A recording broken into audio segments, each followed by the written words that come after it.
Grip the moment like you're gripping the earth. Feel the weight and you're feeling the girth. Now you get it, now you're feeling your worth. Fitness how you used to be when everything used to hurt. It goes, no time to rest. Just do your best. What you hear is not a test. We're only here to make you. We're only here to make you. We're only here to make you.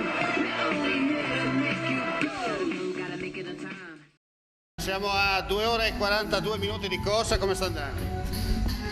Adesso sta andando da Dio, speriamo anche stasera, quando è l'ora più critica. Quanti chilometri sono da fare? Non sono chilometri, sono 24 ore in totale. Mezz'ora in piedi, mezz'ora seduti. E il record per quale motivo?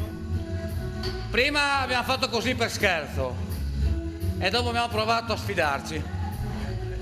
So che verrà omologato poi, no? Sì, omologato. La cosa importante è You Smile for Sport, dunque un sorriso per lo sport. Certamente, questa qua è tutto per solidarietà. Come vengono devoluti poi i soldi? All'associazione Schulz di Medea, Che è un'associazione? para il mio collega che sta venendo Andiamo di a me. sentire l'altro collega. Ciao, un'associazione di Medea che si occupa di sport e disabili. E questa manifestazione è venuta fuori così un po' per gioco, poi gli abbiamo dato uno scopo. Adesso siamo qua a sperimentare queste 24 ore. Ce la faremo, assolutamente.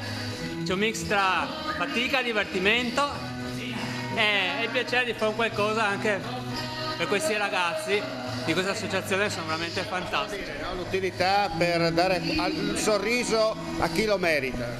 Il sorriso va, per me lo sport è sorriso, è felicità, quindi vedere che questo evento comunque crea attenzione e soprattutto la felicità e il sorriso che abbiamo visto anche questi ragazzi del Schulz, ragazzi che sono fantastici e alla fine hanno tanto da insegnarci anche a noi.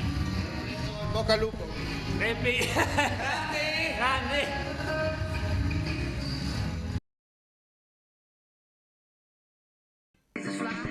Grip the moment like you're gripping the earth.